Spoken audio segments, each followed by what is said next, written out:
साथियों नमस्कार। स्वागत है फिर एक नई जानकारी के साथ। साथियों, जैसा कि आप सभी को न्यूज मिल गई होगी कि छत्तीसगढ़ सहायक शिक्षक भर्ती 2023 के बचे हुए रिक्त पदों की चौथा लिस्ट जारी हो गया है। वर्गवार कटअप रैंक भी जारी कर दिया गया है।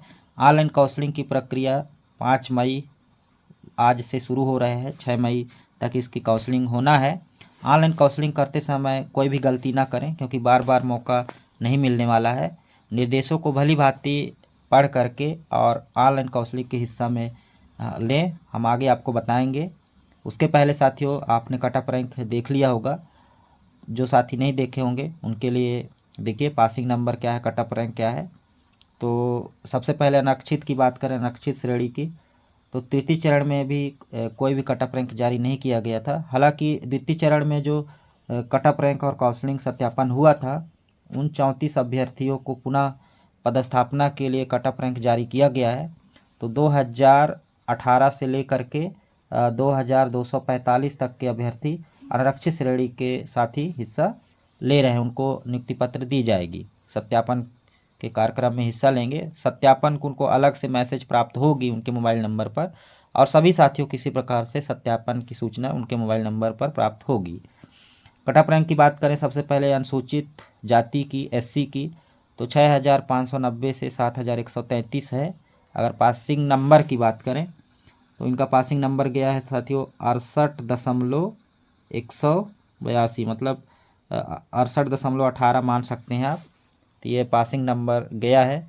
इसी प्रकार एसटी की बात करें, जो हमारे एसटी कैंडिडेट हैं अनुसूचित जनजाति की, 56,126 से 61,305 तक गया है। नंबर बात करें तो 40.64, ठीक है, 40.64 तक के अभ्यर्थी अपना काउंसलिंग करवा सकते हैं। विशेष पिछड़ी जनजातियों को इस बार भी बढ़िया मौका मिला है, और 1,38,509 से 1,38,928 तक के अभ्यर्थी ऑनलाइन काउंसलिंग में हिस्सा लेंगे। नंबर की बात करें तो 15.47, ठीक है साथियों, 15.47 नंबर तक गया है। ओबीसी की बात करें तो इनका कटअप रैंक गया है 3,406 से 3,729, और नंबर देखिए गया है इनका 74.47, ठीक है। तो इस प्रकार से 5 और 6 को ऑनलाइन काउंसलिंग में हिस्सा लेंगे, और 7 मार्च से इनका सत्यापन की प्रक्रिया चलेगी। सत्यापन में कौन कौन से दस्तावेज लगेंगे हम अगले वीडियो पर आपको बताएंगे। साथ ही सत्यापन प्रपत्र, अनुप्रमाणन फॉर्म और सारी डॉक्यूमेंट के बारे में हम अगले वीडियो पर लेकर के आएंगे साथियों। तो यदि अभी तक हमारे चैनल को सब्सक्राइब नहीं किया है, सब्सक्राइब कर लीजिएगा। और देखिए, दस्तावेज सत्यापन एवं तिथि की सूचना आपके मोबाइल नंबर पर प्राप्त हो जाएगी साथियों। साथ ही आपको जब स्कूल आवंटन लिस्ट प्राप्त होगा तो आपको जानकारी मिल जाएगी। निर्देशों की बात करें कि ऑनलाइन काउंसलिंग करते समय कौन कौन से निर्देशों को ध्यान में रखना होगा, तो आप सीधा काउंसलिंग के लिए आपके अपने मोबाइल के क्रोम ब्राउज़र या गूगल पर आपको टाइप करना होगा। सीधा CG EDU पोर्टल के वेबसाइट पर आप जाएंगे, और इस तरीके से पेज खुल कर के आएगा आपके सामने। और देखिए इस तरीके का पेज खुल कर के आएगा, और सबसे ऊपर ही आपको देखने को मिल जाएगा व्याख्याता शिक्षक भर्ती काउंसलिंग के लिए लिंक, यहाँ पर आपको देखने को मिल जाएगा। इसी पर आपको टच कर देना है। जैसे ही टच करेंगे तो सबसे पहला जो निर्देश है, तो यहाँ पर देखिए प्राथमिकता चयन प्रक्रिया व्यापम द्वारा ली गई सहायक शिक्षक, व्याख्याता या शिक्षक डाटा ही मान्य होगा, है ना। तो इसमें आप कोई भी परिवर्तन नहीं कर सकते हैं। दूसरा निर्देश है कि एक बार प्राथमिकता सुनिश्चित करने के बाद अंतिम तिथि के पश्चात उसमें कोई बदलाव विकल्प नहीं दिया गया है। तो 5 और 6 तारीख तक आप यदि कोई भी बदलाव करना चाहते हैं प्राथमिकता स्कूल चयन में, तो उसमें कर सकते हैं। इसके बाद 6 तारीख के 12 बजे के बाद कोई भी परिवर्तन नहीं कर सकते हैं।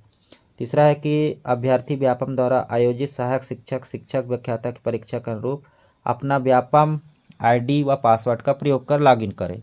तो वही मोबाइल नंबर और पासवर्ड से आप लॉगिन करेंगे जो आपका व्यापम में के द्वारा, जिससे रोल नंबर आपको प्राप्त हुआ था, आपका रिजल्ट प्राप्त हुआ था, उन्हीं मोबाइल नंबर और पासवर्ड का उपयोग करना है साथियों यहाँ पर, है ना। और सबसे जो महत्वपूर्ण चीज़ है, चयन प्रक्रिया से पूर्व आपका प्रोफाइल में आधार लिंक होना अनिवार्य है साथियों, ठीक है। तो आप यदि अभी तक आधार लिंक नहीं करवाए हैं तो आधार लिंक करवा लीजिएगा।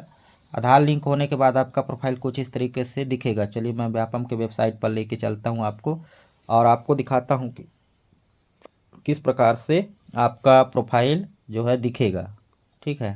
तो इस तरीके से मैं लॉगिन हो जाता हूँ, इसके बाद आपको दिखाता हूँ। तो ये देखिए, जैसे ही आप लॉगिन करेंगे तो इस तरीके से आपका प्रोफाइल दिखेगा, है ना। अगर आपके मोबाइल प्रोफाइल में आधार लिंक है, ठीक है, तो इस तरीके से आधार लिंक होने के बाद दिखेगा।